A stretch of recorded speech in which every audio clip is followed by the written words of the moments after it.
പരിചയപ്പെടാൻ പോകുന്നതാണ് snake plant അഥവാ സെൻസേവേരിയ. നല്ലൊരു ഇൻഡോർ പ്ലാന്റ് ആണിത്. ലോകത്ത് ഇതിൻ്റെ 70 വെറൈറ്റിയോളം ഉണ്ടെന്നാണ് അറിയപ്പെടുന്നത്. അതിലൊരു 10 വെറൈറ്റി സെൻസേവേരിയ ഞങ്ങളുടെ അടുത്ത് കളക്ഷൻ ഉണ്ട്.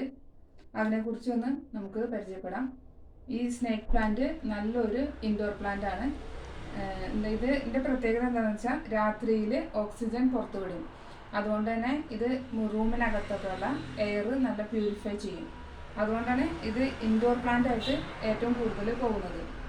നമ്മൾ ഇൻഡോർ പ്ലാന്റുകൾ ഏതൊക്കെയാണെന്ന് ആരെങ്കിലും ചോദിച്ചാൽ ആദ്യം പറയുന്ന ലിസ്റ്റിലുള്ള ഒരു ചെടിയാണ് സ്നേക്ക് പ്ലാന്റ്. നമുക്കിത് ധൈര്യമായിട്ട് അകത്ത് വെച്ചിട്ട് നമുക്ക് പുറത്ത് എവിടെയെങ്കിലും ടൂറൊക്കെ പോകുമ്പോൾ വെക്കുകയാണെങ്കിൽ ഒരു കുഴപ്പമില്ല.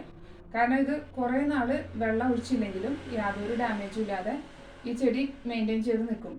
ഇതിൻ്റെ ലീഫിൻ്റെ ഉള്ളിലൊക്കെ ഇത് ജലാംശം പിടിച്ചിരിക്കുന്നതാണ്. അതുകൊണ്ട് തന്നെ ഒരാഴ്ചയിൽ കൂടുതൽ വരെ ഇതിന് വെള്ളം ഒഴിച്ചില്ലെങ്കിലും യാതൊരു ഡാമേജും വരില്ല ഈ സാധനത്തിന്.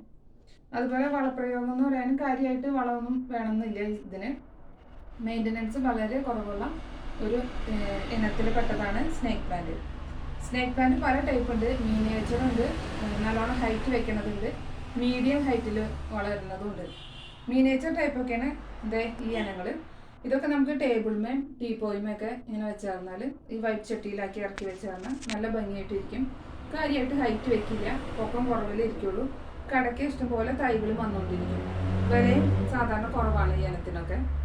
ഇത് അതിൻ്റെ യെല്ലോ ടൈപ്പാണ്. ഇത് മിനിയേച്ചറിൻ്റെ ഗ്രീൻ ടൈപ്പ്.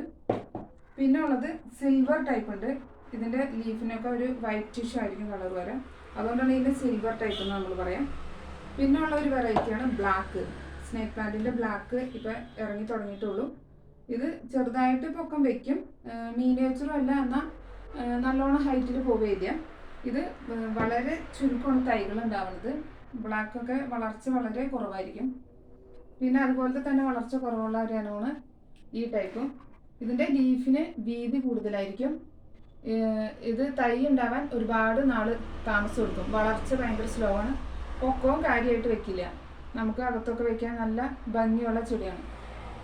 ഇതിൻ്റെ ഗ്രീനും വൈറ്റും കൂടി മിക്സ് ആയിട്ടുള്ള ടൈപ്പാണ്. ബ്ലാക്കും ഗ്രീനും കൂടി മിക്സ് ആയിട്ടുള്ള ടൈപ്പാണ് ഇത് കോമൺ ചെടി പോലെ തന്നെയാണ്, വേഗം വലുതാവും. ഇത് വേറൊരു വെറൈറ്റി സ്നേക്ക് പ്ലാന്റ് ആണ്.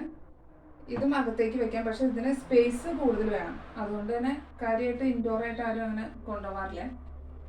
പിന്നെ ഈ ടൈപ്പ് ഇത് കോമൺ ആണ്, നമ്മുടെ എല്ലാവരുടെയും ഇപ്പോൾ വീടുകളിലൊക്കെ ഉള്ള ടൈപ്പാണ്. കാരണം ഇത് പെട്ടെന്ന് തൈ വന്ന് ചട്ടികളിൽ നിറയും, നല്ലോണം ഹൈറ്റിൽ പോവുകയും ചെയ്യും.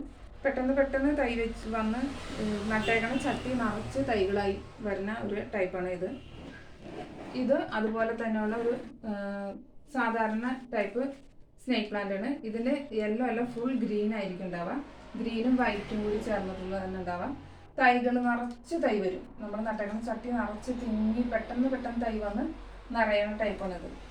പിന്നെ ഒരു വെറൈറ്റിയാണ് ഇത് ഒരു കടയിൽ തന്നെ ഇല ലീഫ് വളരെ എണ്ണം കൂടുതൽ ലീഫ് ഉണ്ടായിരിക്കും. സാധാരണ ടൈപ്പിൻ്റെ അല്ല ഇത്. തൈ ഉണ്ടാവാൻ വളരെ സമയമെടുക്കും. വളർച്ചയും ഭയങ്കര സ്ലോവിലാണ് വളരുള്ളൂ. പെട്ടെന്ന് തൈകളൊന്നും ഉണ്ടായി കിട്ടാൻ ഇതിന് ഭയങ്കര ബുദ്ധിമുട്ടാണ്. നല്ലോണം ഇല എണ്ണം കൂടുതലുണ്ടാവും ഇതിൻ്റെ പ്രത്യേകത. ഇതൊക്കെയാണ് ഈ സ്നേക്ക് പ്ലാന്റുകൾ. ഇത് ഞങ്ങൾ കൊറിയർ അയക്കുന്നുണ്ട്. ആവശ്യക്കാർക്ക് വാട്സപ്പ് ചെയ്ത് തരണം, കൊറിയർ അയച്ചു തരും. അല്ലെങ്കിൽ നഴ്സറിയിൽ വന്നാൽ നേരിട്ട് വരാണെങ്കിൽ ഏത് ടൈപ്പൊക്കെ വേണ്ട, വലുത് വേണമെങ്കിൽ വലുത് കൊണ്ടുപോകാം, ചെറുതുകൾ വേണമെങ്കിൽ ചെറുതെടുക്കാം.